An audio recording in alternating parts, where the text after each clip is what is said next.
नमस्कार, रेडियो उन्नति 92.9 मेगाहर्जमा हरेक मंगलबार बिहान 7:30 बजे नियमित प्रसारण हुने साहित्यिक कार्यक्रम शब्दमालामा तमाम साहित्यिक मनहरूलाई हार्दिक स्वागत गर्दछु। म सुभाष विवास। सदाको मंगलबार चाहिँ आज पनि म साहित्यको विविध कोसेलीहरू लिएर सधैँको लागि सबैको लागि रेडियो उन्नति 92.9 मेगाहर्जमा उपस्थित भइसकेको छु। स्थानीय साहित्यिक नवप्रतिभाहरूको उजागर र अग्रज स्रष्टाहरूको सम्मानका साथ हरेक मंगलबार बिहान बीबीसी नेपाली सेवापछि 8 बजेसम्म म रेडियो उन्नति मार्फत तपाईसँगै हुनेछु। यस कार्यक्रम मार्फत गीत, गजल, कविता, कथा, मुक्तक लगायत स्रष्टाहरूको अन्तर्वार्ता तथा स्रष्टाहरूकै एकल सिर्जना वाचन समेत प्रस्तुत गरिनेछ।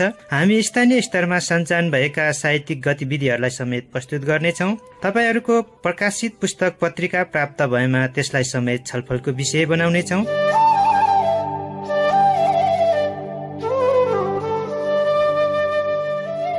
आजको बसाइमा म कला, साहित्य र संगीतका त्रिवेणी भोजपुरे माटोमा जन्मिनु भएका राष्ट्रिय सर्जक नारदमणि हर्तमछाली कलाङसँग उहाँको भर्खरै प्रकाशित कविताकृति साम्बुङ र विविध सन्दर्भमा रहेर कुराकानी गर्दैछु। उहाँका साम्बुङ कविताकृति 2073, कलाङ कला साहित्य विविध 2056, बैशाखे चिउला गीत कविता संग्रह 2053, संगम सामुदायिक साहित्य विविध सम्पादन 2069, कलाङ लोक आधुनिक गीत 2058, भोजपुरे कोथाहरू बाल साहित्यिक पत्रिका सम्पादन 2058, पाइला विकासे पत्रिका सम्पादन 2058, सृजनाको सानो संसार नाटक लेखन तथा मञ्चन 2057 र अन्य फुटकर गीत संगीत कविताहरू रेकर्ड प्रकाशन साथै विभिन्न पत्रिकाहरूमा खोजमूलक लेख तथा रचनाहरू प्रकाशित भएका छन्।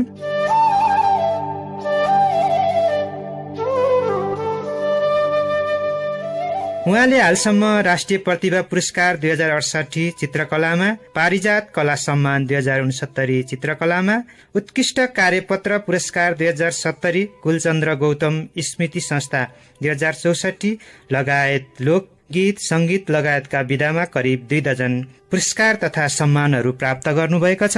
आज कुराकानीका साथ उहाँको मिठा साहित्यिक सृजना समेत उहाँकै स्वरबाट हामी सुन्नेछौँ। प्रिय श्रोता, आउनुहोस् अबको आधा घण्टा समयलाई राष्ट्रिय सर्जक नारदमणि हर्तमछाली कलाङसँगै छलफलमय बनाऊ, सृजनामय बनाऊ।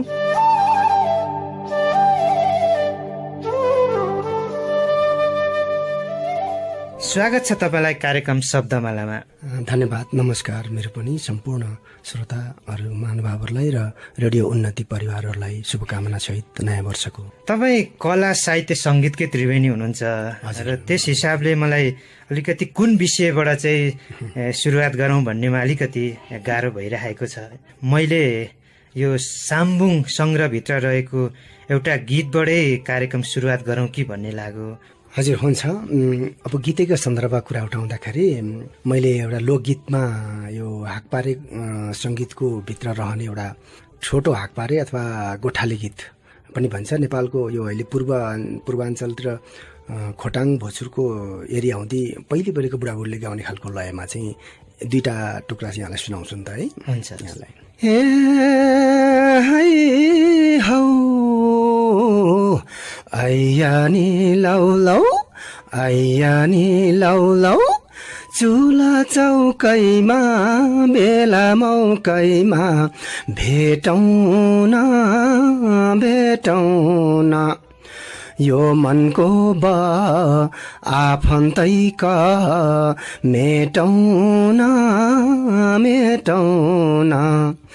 घाम पानी छाया झन् हाँस्यो बोल्यो हौ झन् खोल्यो माया आइया नि लौ लौ, आइया नि लौ लौ, ए हौ के भनु साइनो के हुनु दैनो भेट पहिलो सुखिया सुखमै दुखिया दुखमै रमाइलो पोखरी तलमा पारलौकी माछा झैँ मायालु जालमा पोखरी तालमा पारचौकी माछा झैँ मायालु जालमा आइया नि लौ लौ आइया नि लौ लौ ए हाय हौ खाइसर्कीलाई सर यो जिन्दगी भर तिम्रै साथ यो माटो कसम हाँसेरै बसम देउन हात फुल फुलाएर कतिन्जेल बसौ है मन ढुलाएर आइया नि लौ लौ आइया नि लौ लौ। अब अलिकति दैनिकीको कुरा गरौँ। यहाँको दिनचर्याहरू चाहिँ अहिले कसरी बितिरहेको छ? धन्यवाद हजुर। मेरो खास गरेर दैनिकीको सन्दर्भमा कुरा गर्दा मुख्यतया मैले नेपाल सरकारले मलाई 4 वर्षको लागि ललितकला प्रज्ञा प्रतिष्ठानमा प्राज्ञको रूपमा प्राज्ञ परिषदमै नियुक्ति दिएको हुनाले मेरो प्राय मुख्य जिम्मेवारी र कर्तव्य निभाउनु पर्ने हो। त्यसो हुनाले मैले अहिले नेपाल ललितकला प्रज्ञा प्रतिष्ठान नक्सालमै समय बिताइरहेको छु फुल्ली रूपमै। र बाँकी कहिलेकाहीँ यसो बाहिरतिर यसो उब्रेको समयहरूमा यताउता चाहिँ म सङ्गीततिर पनि अनुसन्धानपट्टि पनि विशेष गरेर लोक सङ्गीतको अनुसन्धान र लोक सङ्गीत अनि साथै यस्तै साहित्यको कुराहरू र कहिलेकाहीँ सामाजिक अभियन्ताको रूपमा पनि केही कामहरू गर्ने प्रयास गर्छु। तर मुख्य गरेर चाहिँ मेरो समय चाहिँ चित्रकला चित्र सिर्जना र चित्रकला मूर्तिकला ललितकलाको संस्थागत संरचनालाई परिचालन गर्ने पोलिसी मेकरको रूपमा नीति निर्माण तहमा चाहिँ काम त्यसको जिम्मेवारी निभाउने क्रममा नै मेरो आफ्नो जिम्मेवारी भइरहेको छ र श्रम पनि मेरो त्यसै बितिरहेको छ। त्यसैमा भनौँ न मुख्य गरेर हजुर। अब हुन चाहिँ अहिले भोजपुरकै उत्पादन हुनुहुन्छ, भोजपुरकै माटोमा जन्मिनु भएको मान्छे हुनुहुन्छ। अहिले मैले भोजपुर किन आउनुभयो भनेर सोध्न सान्दर्भिक नहोला, यद्यपि अहिले भोजपुर आउनुको विशेष प्रसङ्गहरू चाहिँ केही छ कि श्रोता? जरुर नै, साह्रै खुसी लागेको छ। एउटा मौका पनि जुर्यो। 2टा कामले म भोजपुर आएको थिएँ। तर मलाई अनौपचारिकमा त धेरै अगाडि आउनु मन लागेको, तर जब मैले सरकारको नियुक्ति प्राज्ञ भएर नियुक्ति पाएँ त्यसपछि मैले काम विशेष नभइकन आउन मौका परेको थिएन। तर यसपालि मलाई एउटा त भोजपुरको मयूँ महोत्सवमा चित्रकला नै बनाउनको लागि निमन्त्रण गरियो नेपाल ललितकला प्रज्ञा प्रतिष्ठानको तर्फबाट पनि र मेरो इन्डिभिजुअल तर्फबाट पनि। भोजपुरको एउटा चित्रकार भएको हुनाले भोजपुरमा अरू चित्रकारहरू त्यति आउनु पाइराख्नु भएको थिएन र कम हुनुहुन्छ। त्यो अर्थमा मलाई पनि एउटा सदस्य हैसियतले उहाँहरूले निम्तो गर्नुभयो। जसरी सङ्गीत कलाकारहरू आए, साहित्यकारहरू आए, प्रतियोगिता गरियो, केही गरियो, तर चित्रै बनाउनको लागि डाकिएको हुनाले म ललितकलाको त्यो मयूँ महोत्सवको 3 दिनको महोत्सवमा एउटा विशेष अतिथिको रूपमा निम्तो पाएर आएँ खुसी भएर। अनि त्यो पनि कार्यक्रम एउटा महत्त्वको थियो र त्यसमा सहभागी पनि भएँ। मयूँमा हाँसपोखरीको र मयूँको चित्रहरू बनाएँ र त्यहाँ नयाँ सुम्निमा आजकलको आधुनिक सुम्निमा भन्ने फ्ल्यासबोर्डको चित्रहरू पनि मेरो चित्रहरू पनि सजाइएको थियो। त्यसले गर्दा चित्रकारलाई एउटा वेलकम गरेर उहाँहरूले सहभागी गराउनु भयो भोजपुरे चित्रकारको रूपमा। त्यो अर्थमा मलाई खुसी लागेको छ। नारी साहित्य प्रतिष्ठानले विशेष साहित्य प्रतियोगिता कवि गोष्ठी गरेको थियो। त्यसमा मलाई प्रमुख अतिथिको रूपमा डाकिएको थियो र त्यो प्रमुख अतिथिको भूमिका निभाउने क्रममै मैले यो साम्बुङको पनि यसो परिचय छलफल चलाउने क्रममा एउटा अवसर पाएँ। उहाँहरूले त्यो किताबको पनि परिचर्चा गरिदिनु भयो, समीक्षा गराइदिनु भयो र त्यो 2टा काम पनि थियो र त्यो काम पनि सम्पन्न भयो। तपाईँको विशेष अब 2वटा कार्यक्रममा फरक भूमिकामा आउनुभयो रहेछ। एउटा चित्रकला र अर्को नारी प्रतिष्ठानमा चाहिँ कविताको हिसाबले। अब यो चित्रकला मूर्तिकलाको तपाईँको विशेष शोकको विषय, रुचिको विषय भन्ने पनि छ। अब आफूलाई यो 2टा उसमा हेर्दाखेरि चित्रकला मूर्तिकलामा बढी चित्रकला अथवा मूर्तिकलासँग सम्बन्धित कुराहरू चाहिँ को रूपमा तपाईँले आफूलाई चिनाउनुहुन्छ कि साहित्यप्रति कविको रूपमा चाहिँ आफूलाई चिनाएको खुसी लाग्छ दाइलाई? धन्यवाद। यो प्रश्न सिधै उत्तर दिनु त अलिक अप्ठ्यारै छ। तर मुख्य गरेर मैले आफूलाई होलिस्टिक रूपमा अथवा बृहत रूपमा आफूलाई सोच्दाखेरि मेरो व्यक्तित्व सांस्कृतिक कर्मीको रूपमा हो। त्यो सांस्कृतिक कर्मी भन्न साथ साहित्य, सङ्गीत, कला सबै पर्छ नै। त्यसमाथि अरू विशेष सामाजिक मानवशास्त्र पनि पर्छ। तर मुख्य भूमिका मैले औपचारिक योग्यता पनि चित्रकला, मूर्तिकला र समाजशास्त्रमै गरेको हो। अनि अर्को यो मेरो सोख मात्रै होइन, भोक पनि पहिले मैले बागबजारमा 8 चौतारी खोलेर 39 सालदेखि 53-54 सालसम्म 12-15 वर्ष त त्यहाँ बागबजारमा भोक मेट्ने गरेर पनि चित्रहरू, व्यावसायिक चित्रहरू गरेँ। त्यसो हुनाले पहिले चाहिँ मैले त्यो सन्दर्भमा क्याम्पस ललितकला पनि चित्रमूर्तिमै पढेँ। त्यसो हुनाले मेरो विषय अहिले सोख र भोक दुइटै मेट्ने अथवा नाम दाम काम सबै त्यसैले मेट्ने गरेर पनि मैले लिइरहेको छु। साथै सरकारले पनि मलाई त चाहिँ यो अरू होइन, त चाहिँ सांस्कृतिक कर्मीको पनि ललित कलाकै मान्छे होस् है भनेर सरकारले पनि त्यो प्राज्ञ परिषदमा ल्याइसकेपछि मलाई के लाग्यो भने मेरो पहिचान पनि त्यहीमा रहेछ भनेपछि म अहिले विशेष केन्द्रित त्यसमा भइरहेको छु। तपाईँलाई यो अलिकति चित्रकला र मूर्तिकला के अरू विधा भन्दा अलिकति पछाडि परेको जस्तो लाग्दैन? जरुर परेको पनि पारिएको पनि भन्नुपर्छ होला। मलाई लाग्यो चाहिँ सङ्गीत साहित्यहरूको माध्यम मिडियम पनि सजिलो छ। संरचनागत प्रक्रियामा पनि सरकारले अथवा कुनै सङ्घ संस्था सामाजिक कुरामा पनि चित्रकलाको क्षेत्र, ललितकलाको जुन वास्तुकलाको, मूर्तिकलाको क्षेत्रहरू चाहिँ अलिक छुट्टै अलिक प्राविधिक रूपले पनि खर्चिलो अनि भिजुलाइजै गर्नुपर्ने। जस्तो सङ्गीतको रेडियोबाट प्रसारण गर्दा भइहाल्यो, साहित्यको पनि रेडियोबाट प्रसारण गर्दा हुन्छ। अहिले चित्रलाई मैले व्याख्या गर्दा जति प्रस्तुत हुन्छ चित्रले देखाउनु पाएदेखि भिजुअलबाट पनि धेरै राम्रो हुन्छ। त्यसैले अलिकति मिडियम र माध्यमको रूपमा पनि गाह्रो हो त्यो। सर्जकहरूले पनि हामीले के गरियो भने चित्रकलालाई पनि प्राय जसो वस्तुको विनिमय गर्ने अर्थ, तर चित्रमा चाहिँ प्राय जस्तो त्यो चित्र के अरे एउटा व्यापारिक माध्यम र व्यापारिक सामानको रूपमा मात्रै धेरै गरियो। र साथै चित्र चाहिँ हामीले बाहिर विदेशलाई टुरिस्ट फकाउने रूपमा मात्रै दिइयो, बिजनेसको रूपले अथवा एक रूपले। खास गरेर नेपालको जनसमुदायको, नेपालको ग्रासरुटको जनताको दुःख सुख, सामाजिक जनजीवनको कुराहरू र नेपालको मफसलको कुना काप्चाको कुराहरू विषयवस्तु लिएर चित्र बनाउने हामी सर्जकहरूले पनि सकेनौँ। र काठमाडौँ केन्द्रित, बजार केन्द्रित मात्रै भएर यसो माछापुछ्रीको टाउको, सगरमाथाको अनि काठमाडौँको गल्लीहरूमै हल्ली गर्दै हाम्रो बित्यो र वी आर आर्टिस्ट भनेर टुरिस्टहरूलाई बिक्री गर्ने धारणा र अनि कमर्सियल्ली व्यावसायिक साइनबोर्डहरू बनाउने स्तरभन्दा माथि उठ्न नसकेको कारणले पनि यो अलिकति कमजोर छ। त्यसैले यसमा सम्पूर्ण रूपले भन्दाखेरि चाहिँ सबै पक्षको आफ्नो सापेक्षित कमजोरीहरू पनि रहेको छ। चित्र, मूर्ति, सङ्गीतको, वास्तुकलाको विषयमा चाहिँ काम गराइने पोलिसी बनाउनु पर्छ। पोलिसी मेकरहरूले, कलाकारहरूले त्यसमा त्यो अनुसार आफ्नो सङ्घ क्षेत्रमा भएका जनसमुदायको भावनाहरू, दुःख सुखहरूलाई चाहिँ बटुलेर चित्रमा उतार्नुपर्छ, जसरी सङ्गीत साहित्यमा उत्रिन्छ। हजुर, अब हाम्रा श्रोताहरूले यहाँ रेडियो उन्नति मार्फत चाहिँ तपाईँको अलिकति कविताहरू पनि सुन्न इच्छा गरिराख्नु भएको छ। एउटा कविता सुनौ के रे? हजुर, हुन्छ। मैले अहिले प्रसङ्गै ललितकलाको कुरा गरेको थिएँ र मैले शीर्षकमा काठमाडौँले फेरि बोलायो भन्ने यहाँलाई म सुनाउन गइरहेको छु।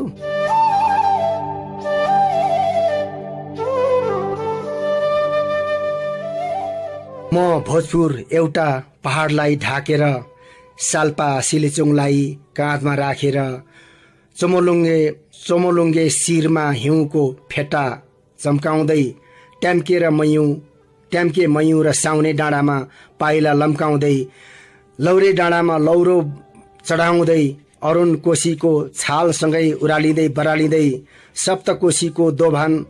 सप्तकोशी दोभानको बगर बगरमा माङ्लुङ खोजिरहेको थिएँ। फेरि काठमाडौँले बोलायो, मेरो पुनर्जवानी बढेर आयो।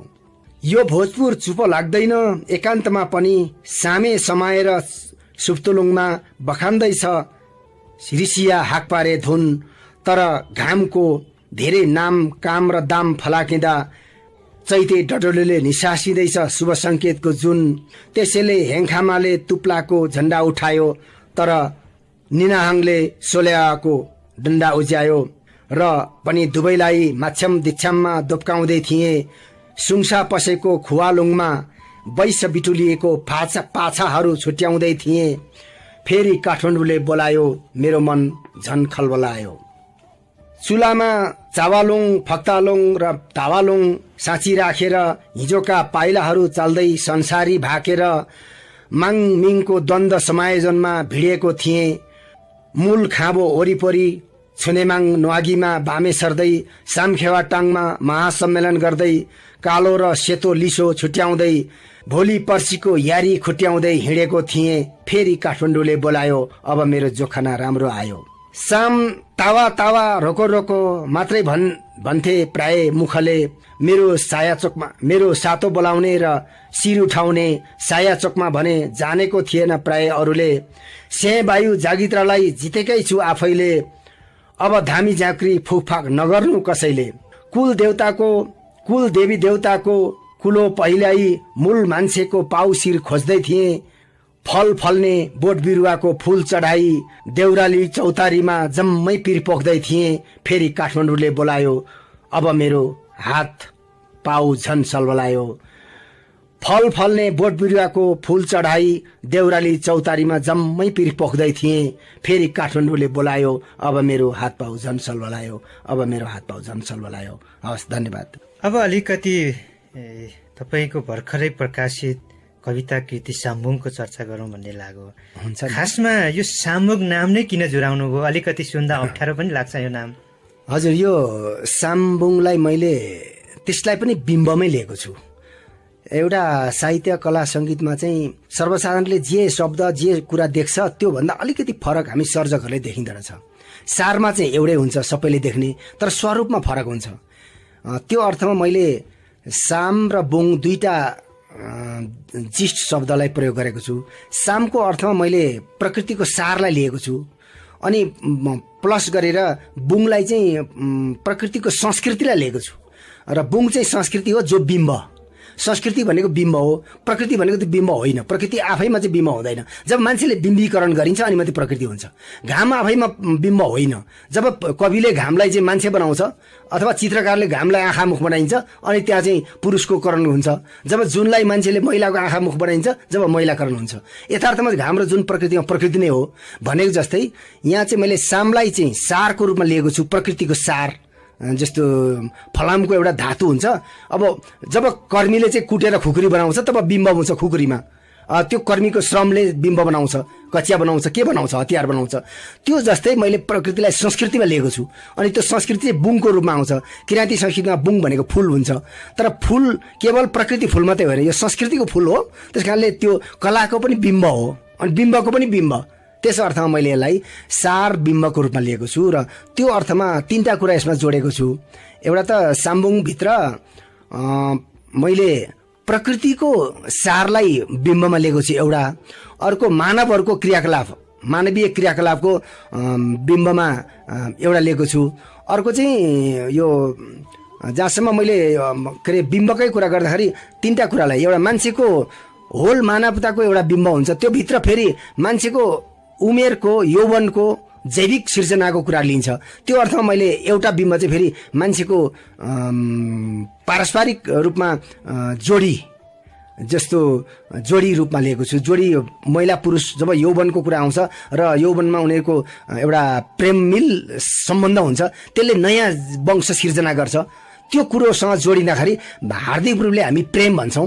त्यो प्रेम को सवाललाई मानवीय वैश्यको प्रेम, उमेरको प्रेम र उमेर मात्रै होइन, मान्छेको जोडी बन्ने प्रेम, सिर्जना गर्ने प्रेम र पुस्ता सिर्जना गरेर हस्तान्तरण गर्ने प्रेम, यी सबैसँग जोडेर त्यसलाई मैले यसरी बिम्बको रूपमा लिएको छु। र साम्बुङ भन्ने अर्थमा चाहिँ अलिक मैले सांस्कृतिक रूपले व्याख्या गर्न खोजेको छु। तर त्यो कुराहरू मेरो रचनाले कति व्याख्या गर्छ, मेरो बुझाइ चाहिँ त्यो हो। अब यो साम्बुङको बारे फेरि अर्को विश्लेषण गरेर एउटा अर्को कार्यक्रम छुट्टै बनाउँला। अहिले साम्बुङको सिर्जनाकारको हिसाबबाट चाहिँ साम्बुङभित्र के छ र पाठकले यसमा के पाउनुपर्छ र पाठकले किन पढ्नुपर्छ एउटा सिर्जनाकारको? हजुर, र मैले अलिकति यसलाई दार्शनिक रूपले पनि प्रयोग गर्न खोजेको छु साम्बुङमा। र दार्शनिक रूपले र सांस्कृतिक रूपले दुईटा कुरामा चाहिँ के राखेको छु भने तीनटा कुरा जम्मा जोड गरेको छु।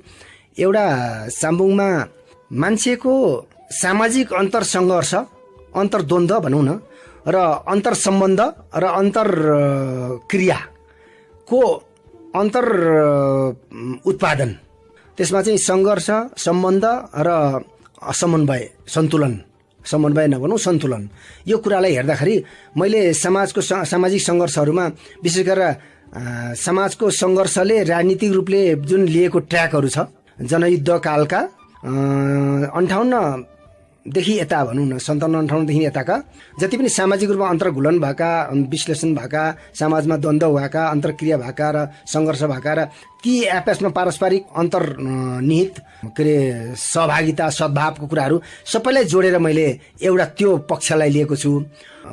मेरो आफ्नो माटोको माया, संसारको माया, हामी जो बस्छौँ जुन ठाउँमा, हाम्रो संसार भन्नु नै एक अर्थले लोकल अर्थमा भन्यो भने भोजपुर भयो। भोजपुरको माया, भोजपुरदेखि जब काठमाडौँसम्म पुग्दाको मायाहरू, धरानदेखि लिएर काठमाडौँसम्म डुल्दाका मायाहरू र काठमाडौँमा भुल्दा र फेरि भोजपुरलाई त्यहाँबाट सम्झिँदाका मायाहरू, त्यो एक खालको माटोको मायासँग जोडेर मैले फेरि यसमा त्यो एउटा केही रचना गरेको छु। जस्तो मुठी र माटो भन्ने खालका जस्तो कविताहरू छ त्यहाँ। यहाँलाई अप्ठ्यारो नमानिकन भनौँ, म एउटा अहिले उमेरको रूपले दारी भए पनि, दारी पालेर बुढो भइसके तालु खुइजे पनि एउटा हाले इमेज चाहिँ हाम्रोमा यौवनको रूपमा नै हुन्छ।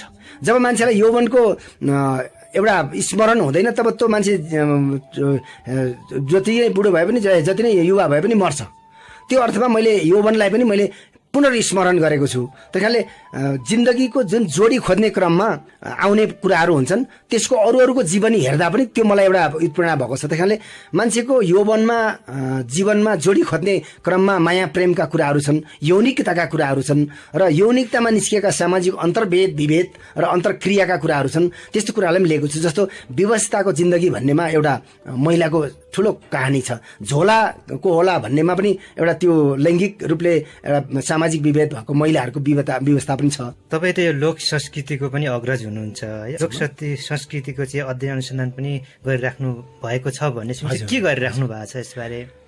यसबारेमा मैले त्यस्तो खास ठुलो त अब गरेको छु भन्नु मिल्दैन, तर पनि केही प्रयासहरू, विशेष गरेर मैले किराँती संस्कृतिको बारेमा यो मेरो डिग्रीको थेसिसमै मैले किराँतीहरूको जाडासी बारेमा चाहिँ सिम्बोलिक रूपमा एन्थ्रोपोलोजीमा के हो त, इथ्नो कग्निसनमा के हो भनेर मैले एउटा स्टडी गर्दाखेरि किराँतीहरूको संस्कृतिमा पनि धेरै कुराहरू चाहिँ साइन्टिफिक विश्लेषण गर्नुपर्ने कुराहरू रहेछ। हामी चाहिँ प्रायः मिथकले मात्रै विश्लेषण गर्छौँ, तर मानवशास्त्रीय दृष्टिकोणले हेर्दाखेरि त्यो मिथकहरूको प्रामाणिकता र कालिकता र त्यसको वैज्ञानिक कज इफेक्टहरू के छ त र त्यो कुराहरू विश्लेषण गर्दाखेरि मलाई के लाग्यो भने यो सामाजिक विज्ञानमा चाहिँ के छ महत्त्व भनेर खोज्दै जाँदाखेरि संस्कृतिमा अलिकति केही कोट्याउनु मन लाग्यो। त्यो हुनाले किराँती संस्कृतिको बारेमा चाहिँ यो के हो त, सुप्तुलुङ पूजा किन गरिन्छ, ढुङ्गामा चुला किन गाडिन्छ, सोल्या चिन्डो के हो, तुप्ला के हो, किन यो राखिन्छ, अथवा यो बिम्बात्मक रूपले किन लिएको हो, साथसाथै यो लयहरू पुकारिन्छ ऋषिया रूपमा सुप्तुलुङमा चुलामा, त्यो के रहेछ भनेर जाँदाखेरि खोज्दै जाँदाखेरि मलाई धेरै कुराहरू प्राप्त भयो कि किराँतीको सुप्तुलुङ साँच्चै हो भने 3टा चुला 3टा हिमालको बिम्ब पनि रहेछ, 3टा चुला 3टा समुदायको बिम्ब पनि रहेछ, 3टा जेनेरेसनको पनि 3टा खाले समुदायको पनि। त्यस्तै त्यो चुलाभित्र एउटा पृथ्वी नै गोलो भएको रूपले पनि एउटा देखिन्छ। त्यस्तै चुलामा त्यो महिला र पुरुषको भालेपोथी डिम्बको रूपमा पनि त्यहाँ छ, जिन र शुक्रकीट, अब के अरे डिम्ब र शुक्रकीटको पनि। अनि यो कुराहरू हेर्दै जाँदाखेरि मलाई अलिकति कोट्याउन मन लाग्यो। त्यो हुनाले मैले एकबारे सुप्तुलुङको बारेमा पछिल्लो संस्कृतिमा खोजेर अर्को एउटा आर्टिकल प्रकाशन गरेँ। त्यसपछि किराँतीको यो पहिचानसँग पनि जोडेर एउटा आर्टिकल पनि लिएँ। अनि अलिकति केही खोज्दै जाँदाखेरि मलाई सङ्गीतमा मन लाग्यो र हाकपारे, किराँतीहरूको हाकपारे चाहिँ के रहेछ त भन्दै जाँदाखेरि कसैले पहिले चाहिँ एउटा हाकपारे गीत मात्रै भन्थ्यो। किराँतीहरूको हाकपारे चाहिँ सङ्गीतको एउटा पुरा माहौलै रहेछ, सङ्गीतको एउटा सभ्यता नै, हाकपारे सभ्यता नै हो किसिमले। त्यो खाले कुराहरू कोट्याउँदै जाँदाखेरि अहिले म त्यही बारेमा खोज्दैछु र यो हाकपारेको बारेमा प्रकाशन पनि गरेको छु। अनि अलिकति चाहिँ यो मानव जातिको संस्कृतिमा जनजातीय संस्कृति के हो भन्ने कुरा पनि खोजिरहेको छु। अनि साथसाथै यो विशेष गरेर लोकगीतमा, लोक संस्कृतिमा, लोक कलाहरूमा चाहिँ मेरो रुचि छ र त्यही अनुसार बेला बेला कहिलेकाहीँ गर्दैछु। र विशेष गरेर मैले संस्कृति सम्बन्धी पनि अध्ययन गर्दैछु, इथ्नो कल्चरको संस्कृतिमा। हजुर, अब अलिकति यो भोजपुरी साहित्यको कुरा गरौँ भन्ने लाग्यो। भोजपुरको साहित्यलाई चाहिँ अहिले साहित्यिक गतिविधिहरूलाई चाहिँ कसरी नियालिराख्नु भएको छ तपाईँले? भोजपुरी साहित्य भनौँ अथवा साहित्य माहौलमा भन्दाखेरि हामीले भोजपुरको साहित्यको सन्दर्भ उठाउँदाखेरि दुईटै रूपले बुझ्न सक्छौँ। भोजपुरबाट केवल भोजपुरै मात्रै नभएर भोजपुरबाट ग्लोबलाइज रूपमा गइसकेको व्यक्तित्व पनि यहाँ हुनुहुन्छ। जस्तो मदन पुरस्कार प्राप्त गर्ने राजन मुकारुङदेखि लिएर राष्ट्रिय प्रतिभा पुरस्कार पाउनेहरू धेरै हुनुहुन्छ। उहाँहरूको एउटा फेज भोजपुरको लोकलबाट सेन्ट्रल भएर ग्लोबल पनि पुगिसक्नु भएको छ। 2-4 जना कविहरू ग्लोबलमै गइसक्नु भएको छ। जस्तो अहिले अन्तर्राष्ट्रिय पेन समुदायमा हाम्रो मन्जुल दाईहरू लगायत हाम्रो के अरे श्रेष्ठज्यूहरू हाम्रो अरू गइसक्नु भएको छ धेरैजनाहरू। त्यस्तै हाम्रो मुकारुङज्यूहरू, श्रवण मुकारुङहरू गइराख्नु भएको छ, सङ्गीतमा ब्लु मुकारुङहरू गइराख्नु भएको छ, यसरी बाहिर आइराख्नु भएको छ। त्यस्तै अनुसन्धानमा ज्ञानमणि नेपालदेखि अरू पनि बाहिर धेरै एक्सपोज भइसक्नु भएको छ। र भोजपुरको सन्दर्भ जहाँसम्म हामीले तीन किसिमले हेर्दाखेरि एउटा त ग्लोबलाइज भइसकेको व्यक्तित्वहरूको छुट्टै स्थान छ, त्यसले हामीले भोजपुरमा मात्रै सीमित गर्ने कि नगर्ने भन्ने कुरा छ। अर्को केन्द्र सेन्ट्रलाइज भएको व्यक्तित्वहरू भोजपुरबाट उठेर धेरै के अरे सेन्ट्रलमा गइसक्नु भएको र सेन्ट्रलसँग कम्बिनेसन भइसक्नु भएको पनि छ। जहाँसम्म भोजपुरको लोकल रूपमा कभरेज रूपमा हेर्दाखेरि नयाँ पुस्ताहरू पनि साथै केही पुरानो पुस्ताहरू पनि हुनुहुन्छ यहाँ। तर अलिकति के हो भने अहिलेको साहित्यको माहौल नेपालको जनसङ्घर्ष, नेपालको जनयुद्धसँग जोडिएका कुराहरूसँग हेर्ने हो भने त्यसलाई फेरि छुट्टै पाटोबाट हेर्नुपर्छ। तर प्रकृतिको उत्पादनको रूपमा हेर्ने साहित्य अनि त्यो जनसङ्घर्ष र राजनीतिक निरपेक्ष रूपमा हेर्ने साहित्यको रूपमा हो भने अलिकति फेरि लोकलमा अलिकति छुट्टै किसिमले हेर्न सकिन्छ। तर मैले माहौलमा हेर्दाखेरि भोजपुरमा जब जब सामाजिक सङ्घर्ष राजनीतिक सङ्घर्ष उठ्यो त्यतिखेर धेरै साहित्यकार कलाकारहरू उत्पादन भए। तर त्यो कुराहरू अलिकति सिलास हुँदाखेरि चाहिँ अथवा समन्वयतिर जाँदा चाहिँ त्यति साह्रो त्यो क्रियाकलापहरू आएको छैन। त्यस कारणले के देखिँदो रहेछ भने साहित्यकार कलाकार संस्कृति कर्मीहरू पनि राजनीतिको नेटवर्किङ सापेक्षतामै चल्ने सन्दर्भ हुँदो रहेछ र यो निरपेक्ष नआउने रहेछ। सिर्जनाको क्रम एउटा बेलामा एउटा विचारले गाइड गरेको अर्थले सार्पनेस भयो। अहिले त्यो विचार अलिक अन्यल छ। राजनीतिक पार्टीहरूकै पनि विचार अलिकति सामाजिक रूपान्तरणको रूपमा प्रष्ट भइरहेको स्थितिमा साहित्यकार र सङ्गीतकार कलाकार अथवा सर्जकहरूले पनि कुन धारमा जाने त भनेर नभएको हुनाले फेरि अन्तिममा उही गएर सामान्य युवा युवतीको मायाप्रतिको कुरा बाहेक अरू जानु सक्ने स्थिति छैन, अथवा एउटा भौगोलिक वितरण गरेर यो चुच्चे हिमाल यो पहाड यस्तो यस्तो भन्ने बाहेक अरू केही छैन। त्यही कारणले यो अर्थले पनि सिर्जनाको विचारको क्लियर पर्सपेक्टिभ बाटो नभएकोले पनि यो अलिक गोधुलीमा अल्मलिएको हो कि भन्ने लाग्छ मलाई। तर हामीले जब खोट्याउँदै जाँदाखेरि फेरि दार्शनिकले चाहिँ फेरि कन्टिन्यू सर्जकहरूको लागि एउटा सार चाहिँ छ, त्यो सार पक्रिनुपर्छ। चाहे त्यो राजनीति तल झरोस् अथवा माथि जाओस्, त्यो अरू कुरो जाओस्, युनिभर्सल ट्रुथको रूपमा जाँदाखेरि चाहिँ त्यसले आफ्नो बाटो लिनुपर्छ। यो पेसागत रूपमा त्यो आवश्यक छ र सर्जकहरूले पनि त्यसरी राजनीतिको उताल पुरालसँगै जानुपर्छ बढ्नुपर्छ भन्ने पनि होइन, एउटा ट्याग चाहिँ आफ्नै फ्रेममा गइराख्नुपर्छ भन्ने लाग्छ। त्यो भोजपुरे युवाहरूले पनि त्यही क्रममा एक्टिभिटी गर्न थालेको छ। त्यस्तै अब यहाँ तपाईँहरूले पनि कमसेकम साहित्यिक कार्यक्रम राख्नु भएको छ। यस्तो गतिविधिले पनि त्यो खाले प्लेटफर्मलाई अलिकति ऊर्जा दिन्छ र एक खालको विनिमय गराउँछ। यो अर्थमा मेरो शुभकामना पनि छ।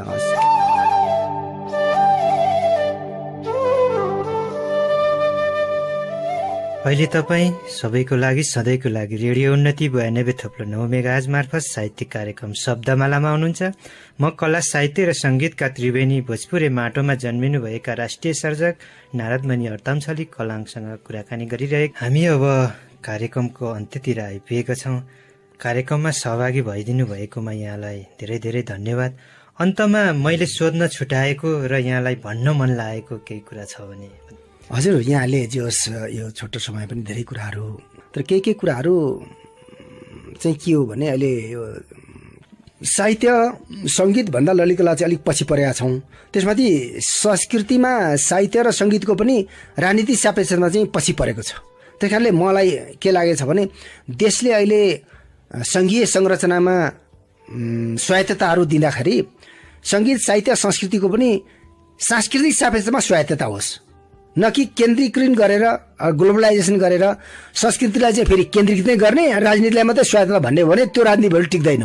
राजनीतिलाई नम्स भेल्युमा आत्मीय रूपले टिकाउने भनेको फेरि संस्कृति नै हो, साहित्य नै हो, सङ्गीत नै हो, कला नै हो। त्यही कारणले अहिले देशको नयाँ संरचनामा साहित्य संस्कृति सङ्गीतहरूलाई संस्कृतिभित्रको सङ्गीत साहित्य र कला ललित कलाहरूलाई समेटेर सँगसँगै अगाडि बढाउनको लागि पुरा संरचनागत रूपमा र फङ्सनिङ रूपमा नि कार्यक्रमिक रूपमा पोलिसी मेकरहरूले त्यो बुद्धि पुर्याउनु पर्छ। हामीसँग पनि केही चासो रहेछ र हामीले पनि केही सक्दो आफ्नो बलबुतले भ्याएसम्म भएछ भने हाम्रो विभिन्न ठाउँहरूमा हामीलाई के अरे समायोजन गरेर लगियो भने मेरो पनि व्यक्तिगत कर्तव्य हो र जानुपर्छ। र अहिले मैले जति बोलेका कुराहरू फेरि मैले पनि कति कार्यान्वयन गरेँ व्यावहारिक रूपमा, मैले आफूले कति कर्तव्य निभाएँ भन्ने पनि अधिकारसँग हुने हुनाले मैले योभन्दा धेरै बोल्नु हुँदैन। अब पछि कुराहरूमा मैले पनि कति कसरी भूमिका निभाउँछु त्योसँग जोडिने हुनाले म आजलाई चाहिँ अरू कुरा धेरै बोल्दिनँ। धन्यवाद। यो समय दिनुभयो। उन्नति रेडियो उन्नतिलाई म धेरै के अरे नयाँ वर्षको शुभकामना दिन चाहन्छु र आज यहाँहरूसँग र श्रोताहरूसँग पनि म अभिवादन गर्दै बिदा हुन चाहन्छु। हवस् त, धन्यवाद। विवाहज्यूलाई धन्यवाद धेरै धेरै।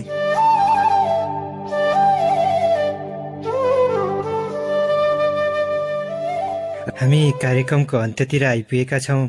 तपाईँलाई आजको कार्यक्रम कस्तो लाग्यो? सल्लाह सुझाव तथा तपाईँको अमूल्य सिर्जनाहरूको अपेक्षा राख्दछु।